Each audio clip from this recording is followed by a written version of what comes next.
Buongiorno a tutti, grazie di essere con noi in questo secondo giorno del festival. Sono Jacopo Romoli, consulente scientifico del festival. Continuiamo questa mattina con questo incontro chiamato Diventare abitanti del cielo. Il nostro ospite ci spiegherà il tema di più. Io dico solo due parole, poi le lascio a lei lo spazio.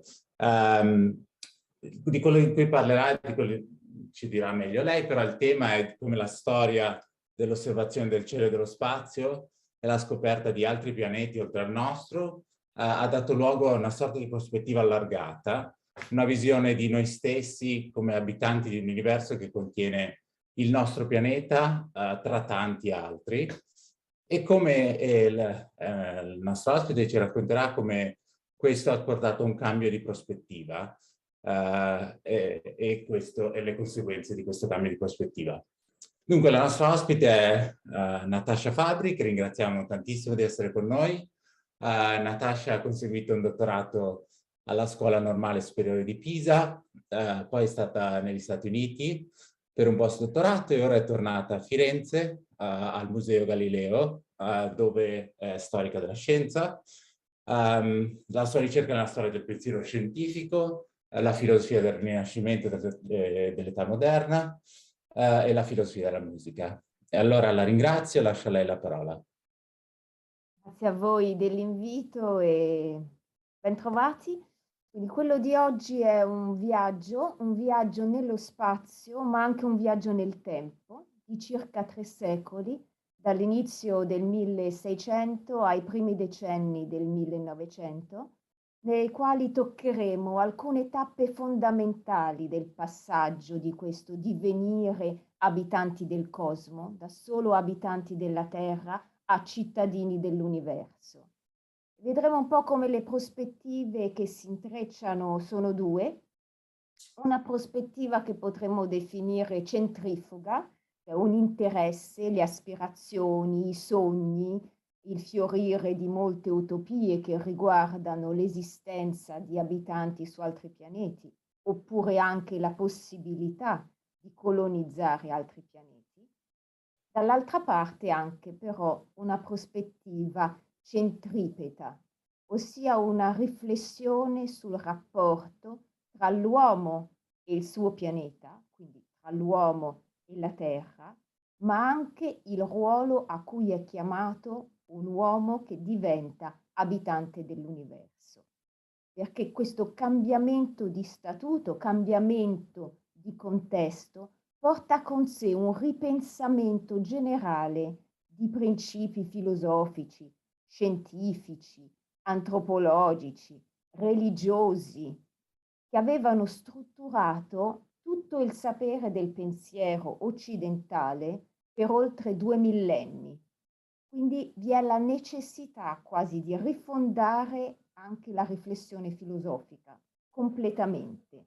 Quindi ci sono, vedrete, molte sfide, una sorta di matriosca di sfide oppure di scatola cinese di sfide. Cercheremo un po' di aprirle e di lanciare uno sguardo in ognuna di esse. Prego la regia di mandare le prime slide. Quindi questa è una raffigurazione di fine Ottocento, ma che propone un momento cruciale di questo diventare abitanti del cosmo. Quindi raffigura uno studioso, un filosofo della natura, che è colui che oggi chiamiamo uno scienziato, che si affaccia nel cosmo. Quindi sotto questa sfera si trova sfera solida, si trova la terra, la vedete raffigurata con le pianure, la grande fertilità dei fiori, degli alberi, ma osa, e questa è la sfida che avviene proprio nel Seicento, rompere la sfera che separava la Terra dal resto del cosmo e andare quasi a toccare con mano, quindi ad avvicinarsi, a toccare con mano i corpi celesti. E questo è un momento di svolta cruciale che avviene tra il 500 ma soprattutto nel 600, quando va in frantumi il cosmo che allora conoscevano. Prego la slide successiva. Ed è un cosmo nel quale la Terra è esclusa dal cielo. La Terra si trova al centro dell'universo, ferma, è immobile. Attorno a lei vi è un incastro di sfere solide, rigide di cristallo che trasportano i pianeti in un modo perfettamente circolare attorno alla Terra. È un cosmo finito, racchiuso nella figura più perfetta, la sfera, quindi dotato di una forma, e la forma anche da un punto etimologico rinvia la forma della sfera alla bellezza, quindi si oppone alla deformitas del brutto, ma è un cosmo nel quale la Terra è separata a livello astronomico, naturalmente, ma anche a livello ontologico, perché vi è una netta separazione tra ciò che si trova sopra la Luna, appunto il cielo, i corpi celesti, perfetti, composti di una materia eterea, e tutto ciò che si trova sotto il cielo della Luna, ossia i 4 elementi a partire dal più basso, dal più grave, dal meno nobile, ossia la terra, l'acqua, l'aria e il fuoco. Prego la slide successiva. Questo comporta una visione fortemente gerarchica, quindi dal più grave e dal meno perfetto al più perfetto, una visione gerarchica dove la Terra, la vedete qui rappresentata, e forse avete acquisito una certa familiarità quest'anno frequentando maggiormente le pagine di Dante. La Terra è sede dell'imperfezione, è sede della corruzione, corruzione degli elementi, ma anche sede degli uomini mortali, e accoglie al suo interno l'antro infernale. Mentre il regno dei cieli, al di là addirittura delle sfere celesti, potete trovare un giorno il regno dei beati e degli angeli, quindi l'empireo. Vi è addirittura una netta contrapposizione tra questo ruolo della terra così vile da un punto di vista anche morale e di valore ontologico, e il mondo invece degli altri pianeti che sono nobili e perfetti. Ma allora quando si comincia a concepirci come parte dell'universo? Quando la Terra viene sradicata dal centro e viene posta nel cielo. Quando comincia, dicevano a fine 500, inizio 600, a partecipare alla danza dei cieli, ad essere un pianeta luminoso e nobile al pari degli altri. Prego l'immagine successiva. Ed è sì, certo, l'introduzione del sistema copernicano, una tappa fondamentale, ma lo è ancora di più. Lo sono le osservazioni telescopiche di Galileo. E lo sono perché scaturiscono anche da una sfida molteplice. La prima sfida è quella di costruire uno strumento. Che è possibile compiere questo viaggio grazie al frutto della tecne, quindi grazie ad uno strumento artificiale, che è considerato in sé già uno strumento temerario, uno strumento di sfida. Molti contemporanei di Galileo lo chiamano proprio l'occhiale temerario. Temerario e di sfida perché è in grado di vincere e di andare oltre i limiti della natura umana. Vedete nella piccola immagine sulla destra dello schermo, quando Galileo lo presenta nel 1609 al Doge di Venezia. Il Doge non osserva il cielo perché il primo impiego del telescopio proposto da Galileo ha delle finalità militari, che sono quelle di vincere lo spazio, ma anche di vincere il tempo in un certo modo, perché dovevano consentire di anticipare magari l'arrivo di navi nemiche, di avvistare a grandi distanze l'avanzare di truppe. Quindi vincere i limiti imposti all'uomo dalla natura, quelli della visione ad occhio nudo. Ma vedete nell'altra immagine il telescopio punta altrove progressivamente. Quindi vuole vincere i limiti dell'orizzonte terrestre e si erge direttamente ad osservare i corpi celesti. Questo è considerato da alcuni contemporanei proprio come un atto temerario, quasi un atto di hybris, no? Ed è per alcuni punibile con la caduta. Molti sono le somiglianze che vengono tracciate tra questo puntare del telescopio al cielo, che faceva sì che l'uomo potesse osservare direttamente i corpi celesti, e il volo di Icaro, che come sapete è stato punito con la caduta perché ha superato i limiti che gli erano stati imposti dalla natura. Con che cosa? Con uno strumento della tecnica, uno strumento artificiale creato dall'uomo. E il telescopio, a differenza di tutti gli altri strumenti astronomici che venivano impiegati in precedenza, è l'unico ad avvicinare l'uomo al cosmo, a dargli la possibilità quasi, si legge anche nei testi di Galileo, come avete visto nell'immagine di prima, di toccare con mano la Luna. Quindi l'uomo diventa, in questo frangente, compie i primi passi per diventare un abitante del cielo. Ed è un percorso che porta in sé un'altra sfida, per questo il telescopio, non in generale, ma proprio il telescopio di Galileo incarna il momento cruciale di questo passaggio dell'uomo da abitante della Terra a abitante del cosmo, che incarna un momento di sfida che prima non si era visto, perché il telescopio cerca anche di saldare una cesura che al tempo si aveva tra due generi di sapere. Il sapere, quello pratico, che oggi noi chiamiamo il know-how, che sarebbe quello di costruire materialmente lo strumento, di lavorare le lenti.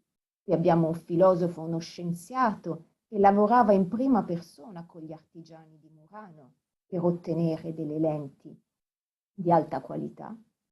Un sapere che dialoga con un sapere teorico, quindi il sapere riservato invece ai sapienti.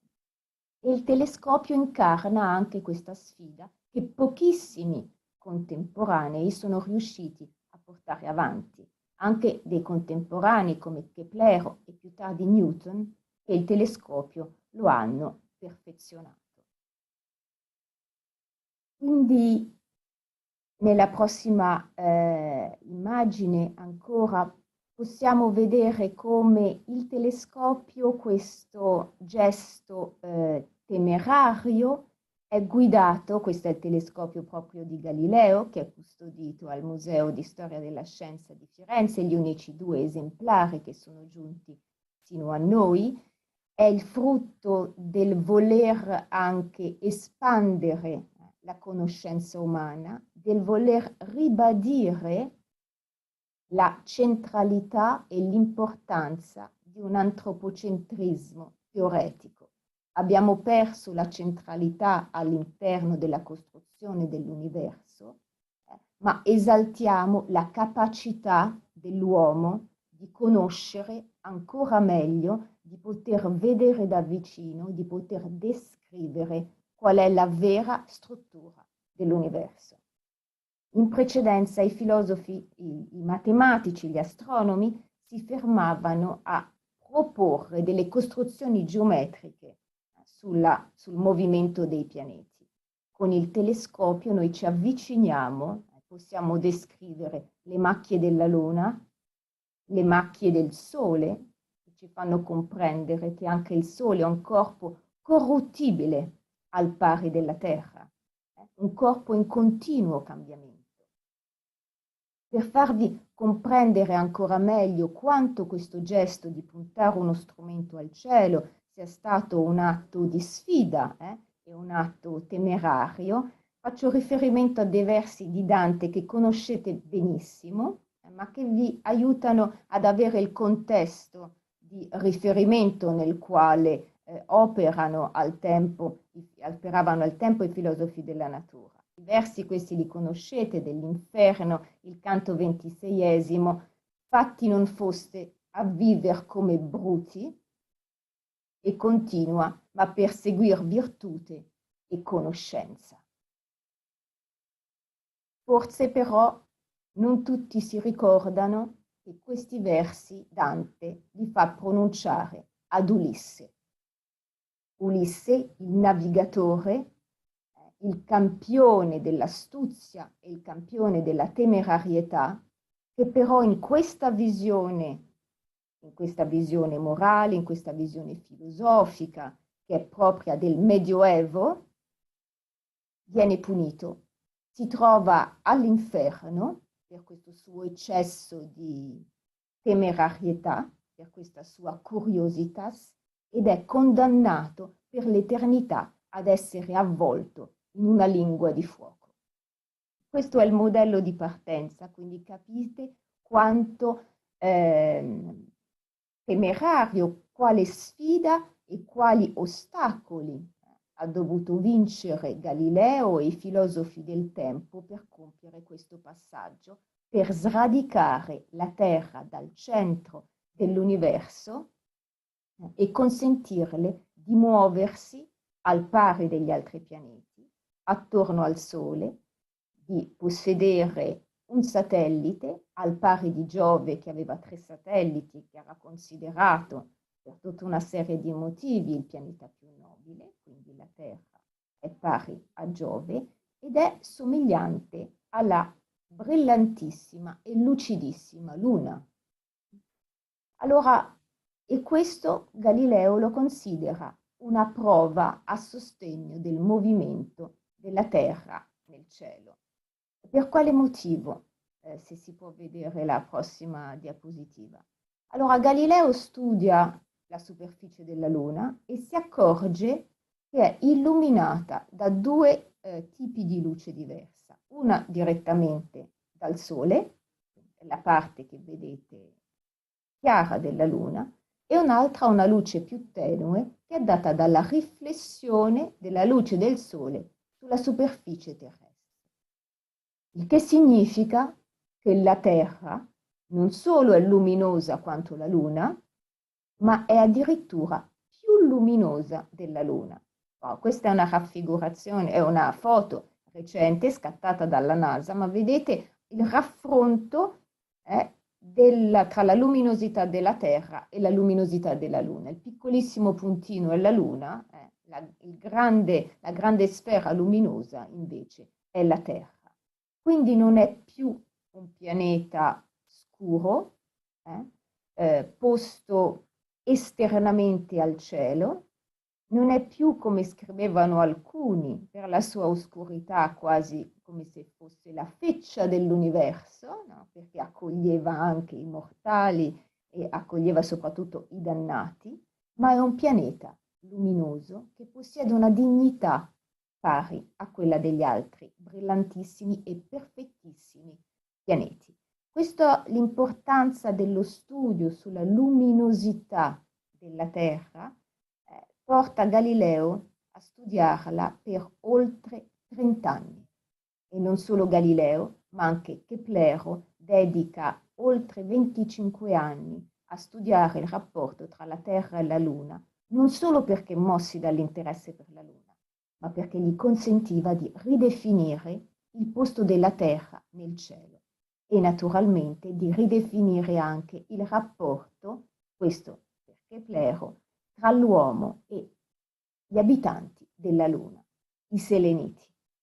Perché se Galileo non si occuperà mai di questi argomenti, Keplero scriverà addirittura un'opera che è densa di contenuti scientifici, ma che conclude asserendo e fornendo anche delle prove, a suo dire, di osservazione, conclude sull'esistenza di esseri razionali, anche se diversi fisicamente dagli esseri umani, esseri razionali che creavano città, paesi, e che coltivavano le terre sulla Luna. Questo a voler anche relativizzare la posizione dell'uomo all'interno del cosmo, di voler eliminare questa priorità di cui si sentiva investito l'essere umano e in modo da aprirlo verso un dialogo di conoscenza e di realtà differenti su altri pianeti, così come era avvenuto qualche secolo prima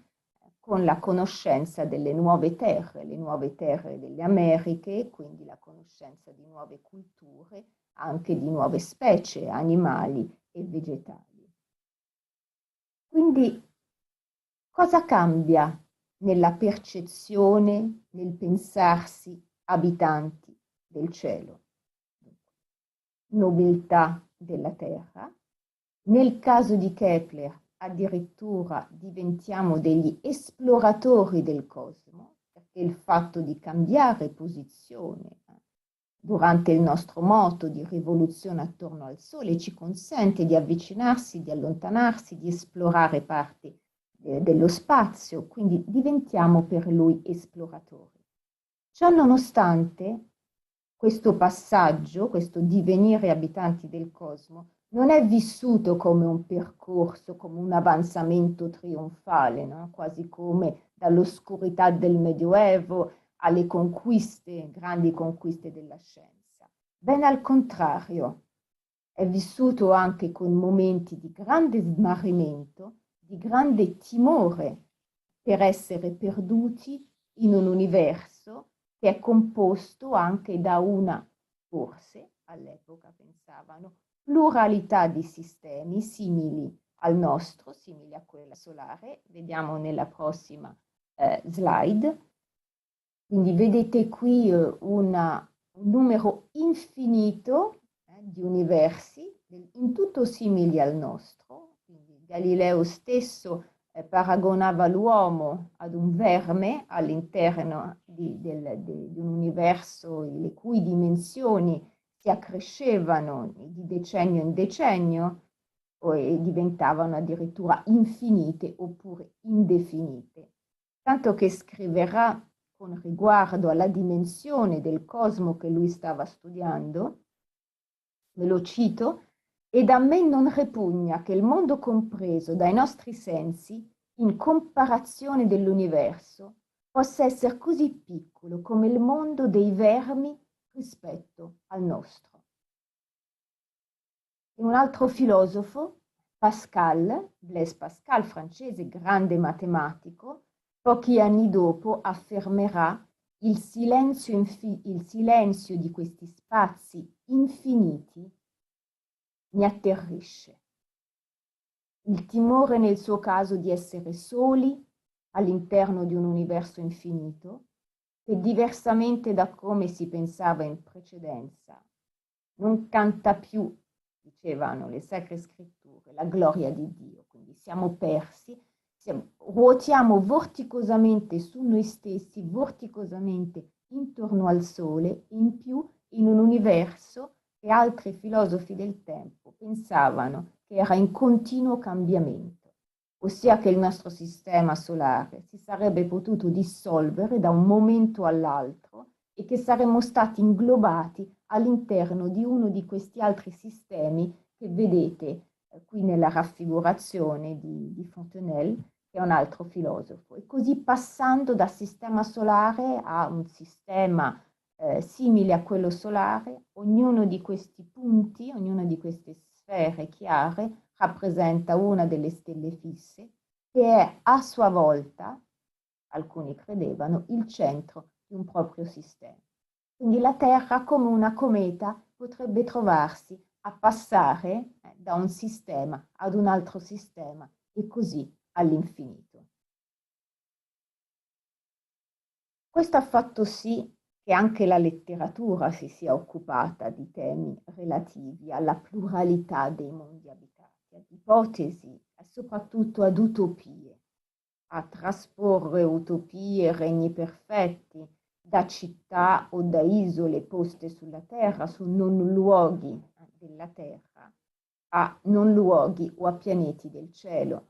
sicuramente la Luna in primis e subito dopo Marte.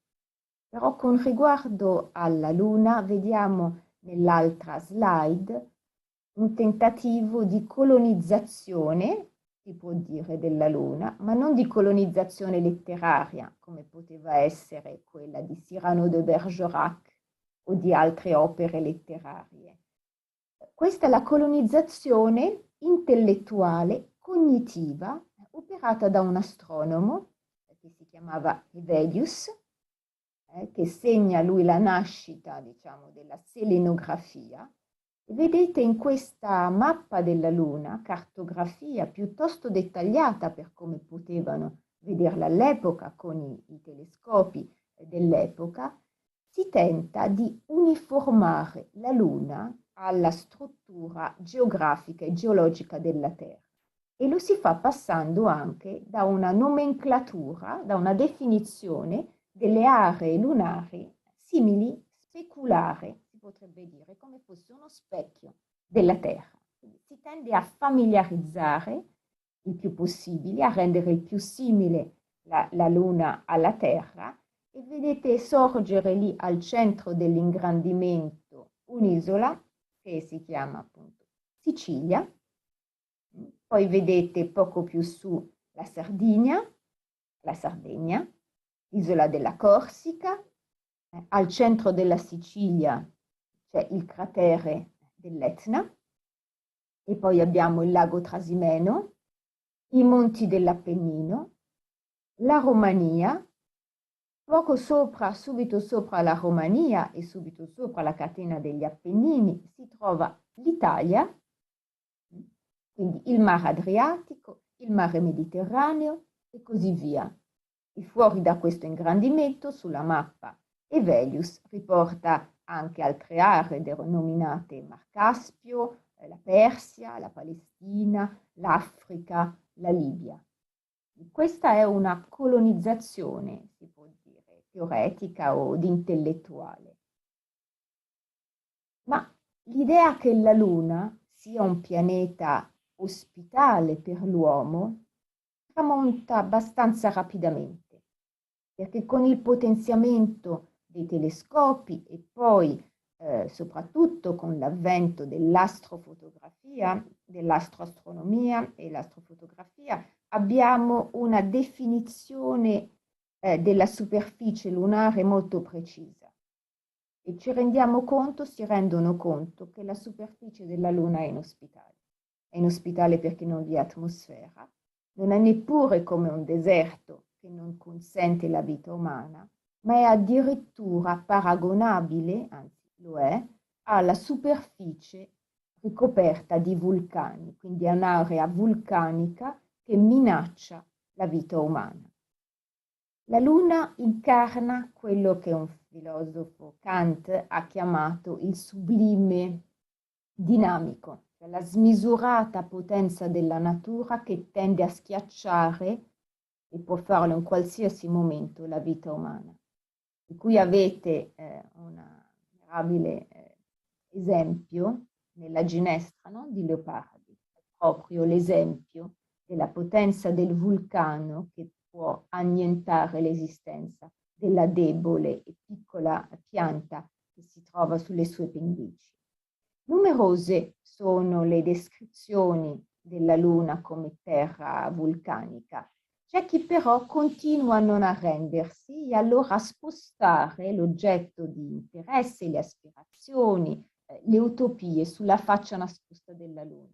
E allora sarà la faccia nascosta della Luna a essere definita come una sorta di terra promessa.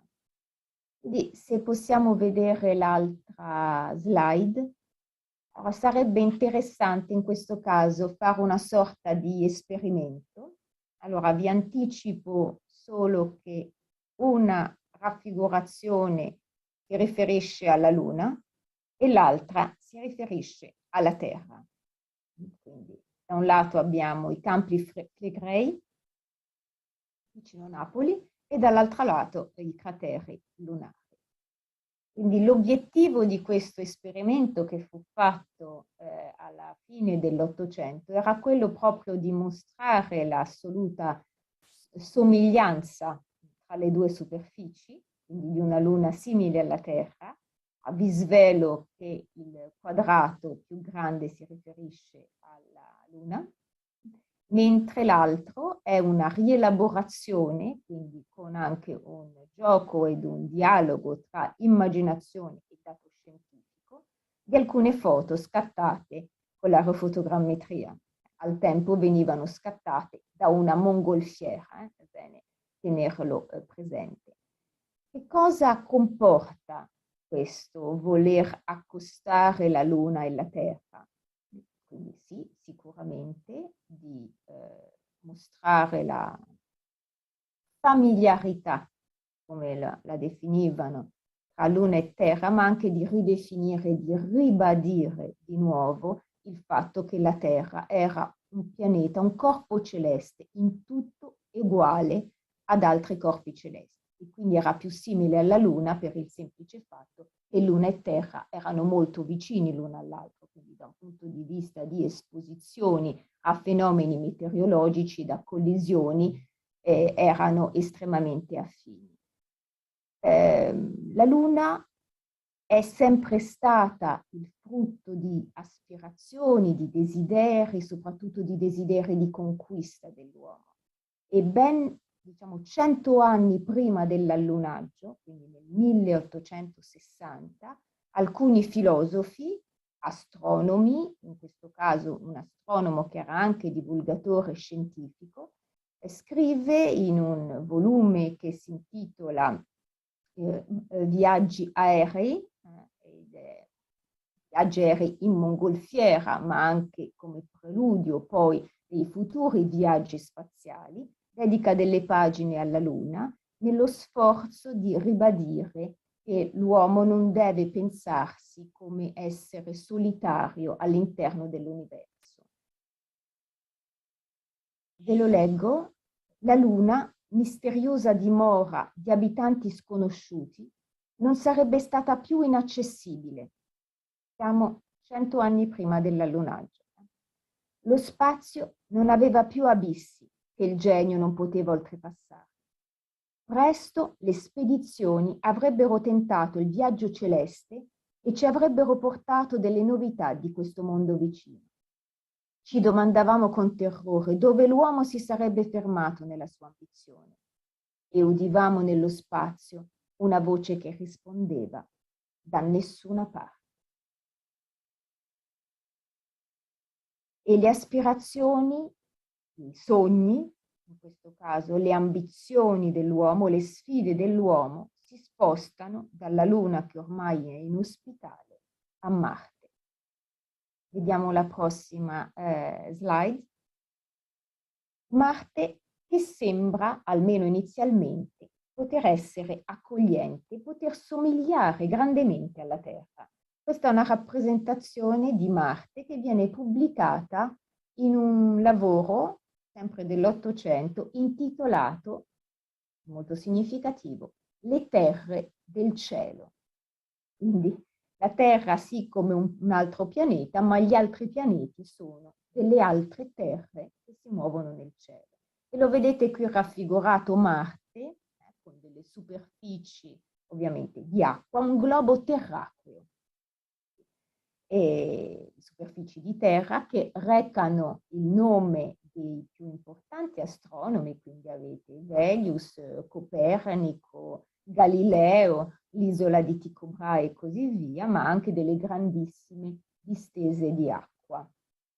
Ma l'interesse e le aspettative su Marte crescono quando un astronomo italiano, Schiaparelli, negli anni 80 dell'Ottocento, compie delle osservazioni all'Osservatorio Astronomico di Brera, prego la prossima slide, e osserva quelli che sembrano essere dei canali. Li vediamo nella prossima slide, per favore. Vedete Marte come ricoperta, le terre sono solcate da depressioni molto profonde sul suolo e che sembrano costituire una rete idrografica. che Schiaparelli all'inizio pensa essere una rete idrografica naturale. I suoi studi lo portano poi a formulare una teoria che è quella della geminazione dei canali, ossia che i canali si duplicano, quindi c'è una proliferazione, come se fosse una sorta di proliferazione naturale di questi canali. Allora, il dibattito si accende naturalmente, si accende soprattutto sulla natura di questi canali. Alcuni, tra i quali lo statunitense Percival Lowell, sostiene che questi siano canali artificiali. Che cosa implica l'artificialità di questi canali? Che ci sia un'intelligenza in grado di costruirli. Quindi che Marte sia abitata da forme di intelligenza, come erano stati in passato i seleniti, o potevano essere le ipotesi sui seleniti, adesso abbiamo le ipotesi sui marziani. Sono passati 250 anni tra queste discussioni e quelle dei seleniti di Keplero sulla Luna, ma i termini di paragone non cambiano molto, perché Keplero riteneva che la circolarità dei crateri che osservavamo sulla Luna dovevano indurci a pensare che vi fosse un'intelligenza razionale in grado di costruire dei cerchi perfetti, e così a fine Ottocento che questi canali necessariamente dovevano prevedere la presenza di esseri razionali. Ma accanto a questo tipo di raffigurazione ne aggiunge un'altra, prego di mostrarla, un'altra che ci rappresenta nella slide successiva un panorama marziano. Allora, vedete, non è più un intento cartografico, ma è estremamente realistico ed è una sorta di viaggio virtuale all'interno di un cosmo dove l'uomo diventa un vero e proprio, non solo viaggiatore, ma un esploratore. È ciò che l'uomo vedrebbe se potesse raggiungere e solcare il suolo di Marte. Quindi anche questa è una sfida, è un tentativo estremamente ambizioso di colonizzare da un punto di vista, qui siamo ancora da un punto di vista intellettuale, conoscitivo, non ancora fisico, corpi celesti, pianeti che potrebbero accogliere una vita, anche la nostra vita, la vita umana, della specie umana, ma non solo. Quindi vi è l'idea di spedizioni scientifiche che possono essere condotte sui vari pianeti una volta che l'uomo sarà in grado di raggiungerli. E abbiamo anche un'altra slide, la successiva, che ci raffigura qui invece il paesaggio lunare, lo vedete così inospitale, con un cratere sulla sinistra e poi dei rilievi montuosi piuttosto minacciosi, e in alto ergersi un chiaro di terra, quindi la superficie della terra, a ribadire la relatività, la forte relatività delle prospettive e la necessità anche di cambiare l'orizzonte nel quale condurre i discorsi e gli studi sull'abitabilità degli altri pianeti. Quindi non è più una questione sull'esistenza di esseri viventi, ma su quali sono le condizioni di abitabilità dei vari pianeti. La cornice dunque cambia, vi sono anche delle ipotesi provocatorie, come quella di definire un ragionamento, questo è un ragionamento da pesci, quello che considera l'acqua un elemento vitale indispensabile per l'esistenza di forme di vita su altri pianeti. Sarebbe un ragionamento da pesci, quindi nell'infinita varietà di esseri viventi che la natura può creare, potrebbero essere anche condizioni di vita diverse da quelle contemplate dagli scienziati al tempo. Questa vuole da un lato ribadire la relatività delle prospettive, scientifiche e dall'altro lato però accentuare la grande fecondità della natura, quindi la possibilità di creare un numero infinito di esseri viventi che non può essere pensato o che non può essere compreso o definito da una mente umana che è finita. Questo ragionamento sulle condizioni di abitabilità degli altri pianeti ci porta però a riflettere attentamente sulle condizioni di abitabilità del nostro pianeta, su ciò che lo caratterizza. E ora questa è un'immagine in bianco e nero, quindi non vediamo i colori che caratterizzano il nostro pianeta e che sono molto noti tutti. Suppongo conoscete quell'immagine che è scattata un anno prima dell'allunaggio e che vedremo dopo, no? Che ci raffigura una Terra vista dal cosmo e caratterizzata dai tre colori del bianco dell'aria, quindi del blu dell'acqua e del verde della superficie delle terre emerse. Ma abbiamo nella slide successiva, questa è una raffigurazione seicentesca, quindi in qualche modo è raffrontabile alla foto che vedremo dopo, che si trova sul soffitto di Palazzo Barberini a Roma e che ci raffigura una terra sospesa in cielo, sospesa nel nulla e caratterizzata proprio da questi tre colori che simboleggiano le condizioni di abitabilità del nostro pianeta. Ma questo vedersi dal di fuori, raffrontiamolo subito anche con la slide successiva, che conoscete tutti benissimo. E questo vedere la Terra dal di fuori ci conduce a fare anche delle riflessioni sul passaggio tra essere osservatori del cosmo e le possibilità anche di essere osservati dal cosmo. E vi riporto due citazioni letterarie da due grandissimi scrittori, uno scrittore dell'Ottocento e uno scrittore invece del Novecento. Il primo è Victor Hugo, l'autore, no, dei Miserabili, che si trova all'osservatorio di Parigi ed osserva per la prima volta la Luna. E le sue parole esprimono quel senso di smarrimento, di precarietà e anche di timore nei confronti di un universo che viene visto da lui, scoperto per la prima volta e soprattutto nell'idea che si affaccia alla sua mente che come i seleniti, in futuro poi i marziani, sono stati e sono un sogno per noi, forse anche noi esseri umani terrestri siamo un sogno per gli abitanti degli altri pianeti. E scrive Victor Hugo, quel sogno, la Luna, era una terra. Probabilmente ci si camminava sopra, si andava e veniva in questa chimera. Questo centro congetturale di una creazione diversa dalla nostra era un recipiente di vita.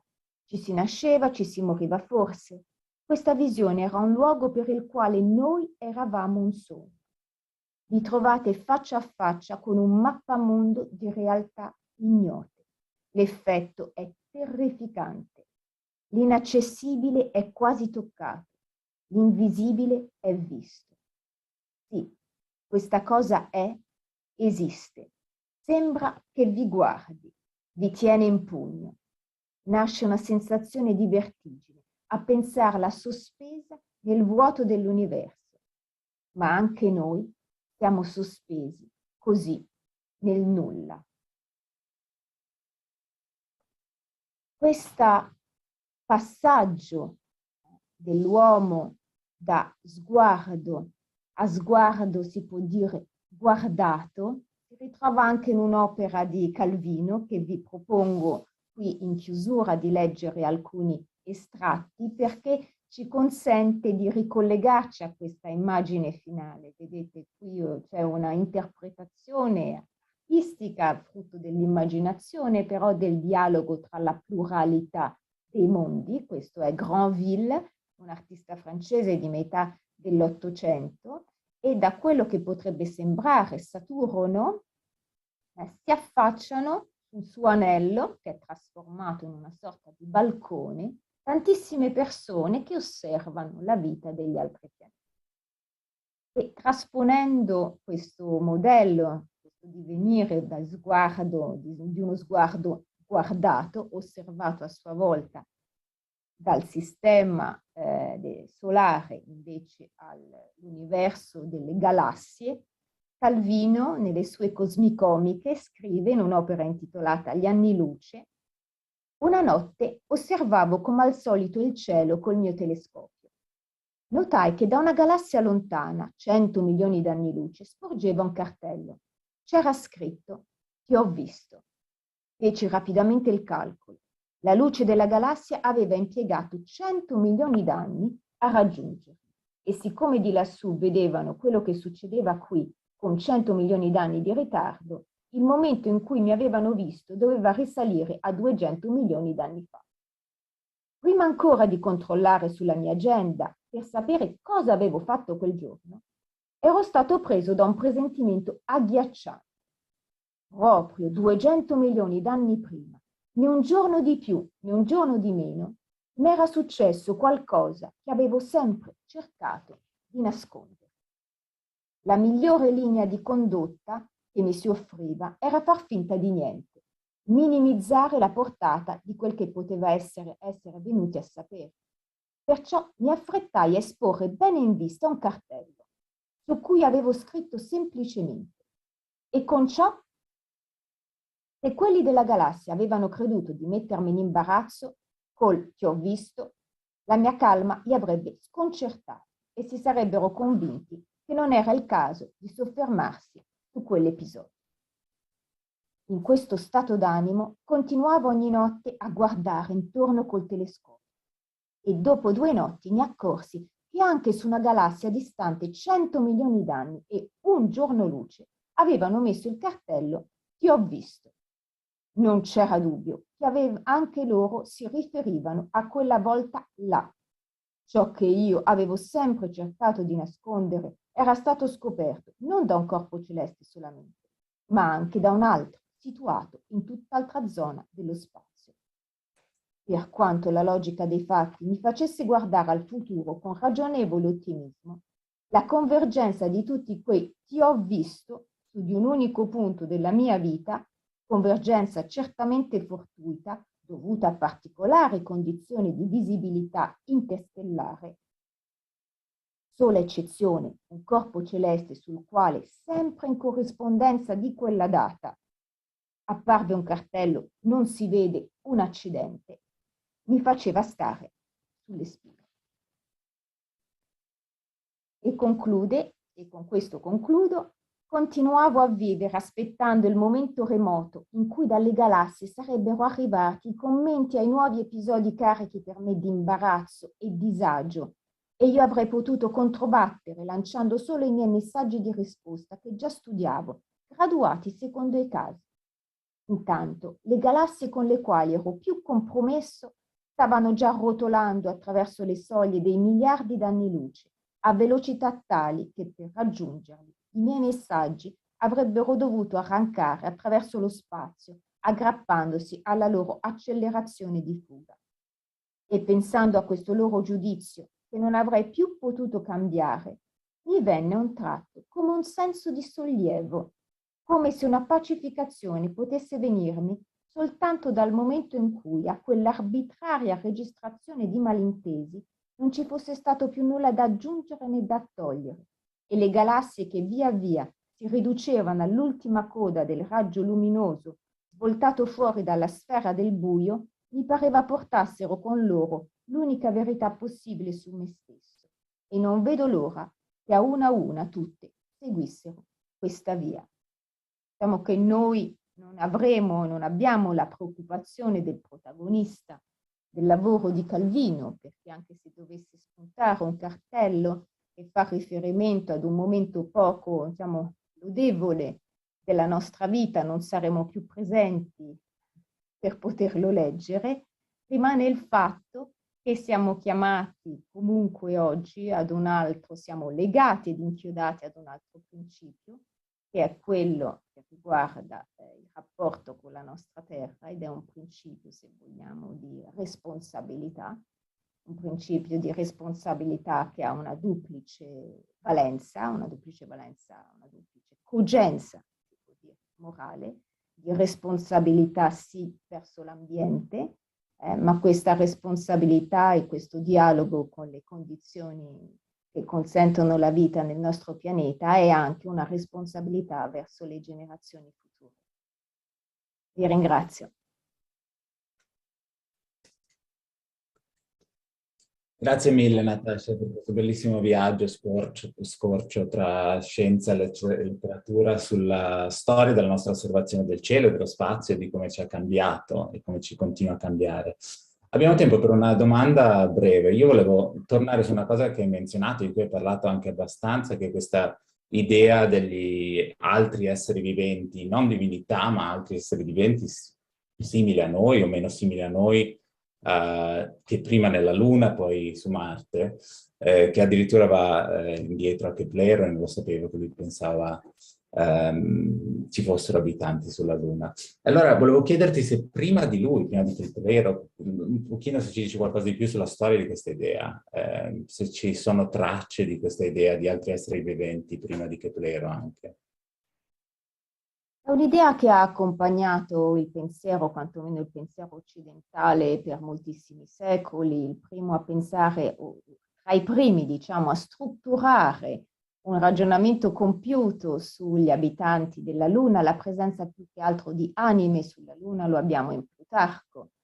Quindi poi altri sono stati i viaggi sulla Luna, più noto probabilmente è Ariosto, no? L'Orlando Furioso con l'Astolfo, che va a recuperare il senno di Orlando sulla Luna, ma la letteratura è ricchissima, Keplero stesso attinge soprattutto a Plutarco in questa sua opera, che però si intitola in modo estremamente significativo perché mette insieme due aspetti della ricerca scientifica del tempo che oggi, diciamo, il senso comune, e solo il senso comune tende a separare. L'opera si intitola Somnium, che vuol dire sogno, ossia astronomia lunare, quindi ricerca, immaginazione e ricerca scientifica insieme, perché Keplero credeva fermamente invece all'esistenza di esseri viventi sulla Luna, ma credeva anche nell'esistenza di abitanti di Giove. Molti a livello poi della letteratura, nel 600, nel 700 abbiamo menzionato Cyrano de Bergerac, ma anche Fontenelle, in quella raffigurazione che è stata mostrata prima dell'infinito, l'universo infinito, la pluralità dei mondi abitati, ribadiva che tutti quei mondi erano abitati. Nel 600 abbiamo Giordano Bruno che sulla pluralità dei mondi, 600, 500, la pluralità dei mondi si era fatto un paladino di questa teoria cosmologica. A livello di letteratura, un'altra opera molto, diciamo, nota all'epoca fu Goldoni, per rimanere in ambito italiano, no? Il mondo della Luna, e lì invece è una derisione, è particolare perché deride la credulità umana, tutti coloro che credono in questa favoletta degli abitanti della Luna, di abitanti che possono entrare in contatto con noi, e quindi abbiamo questo finto astronomo che inganna un spirito semplice che crede di entrare in contatto con l'imperatore della Luna. E questa opera fu considerata oggi, diremmo, di grandissimo successo perché venne musicata in tutta Europa e rappresentata poi in tutta Europa, per arrivare poi nell'Ottocento, devo dire, c'è un fiorire di addirittura Edgar Allan Poe, ma un fiorire di letteratura proprio nell'Ottocento che parla del contatto, del dialogo tra abitanti lunari e terrestri che si recano sulla Luna e che in alcuni casi vi restano. Un unicum, devo dire, in questa ricchissima tradizione di viaggi lunari è quello di un astronomo italiano che aveva delle grandissime abilità anche letterarie, scrisse uno dei primi romanzi storici negli stessi anni di Manzoni, e era un astronomo, direttore dell'Osservatorio Astronomico di Capodimonte, quindi siamo nell'area napoletana, che scrisse nel 1857 relazione del primo viaggio di una donna alla Luna, perché fin qui i viaggi sono sempre viaggi al maschile e Capocci ci narra questa Urania, che non è la dea, non è la musa dell'astronomia, ma è una donna, che si reca sulla Luna con la finalità di colonizzarla e quindi di creare una colonia di terrestri sulla Luna. Ed è una rielaborazione, se volete, del viaggio di Dante con Beatrice, ma in termini ottocenteschi e in un contesto scientifico che vede un panorama completamente mutato. Benissimo, allora dobbiamo chiudere su questa nota. Grazie ancora a Natascia Fabbri e a voi per essere stati con noi. Grazie.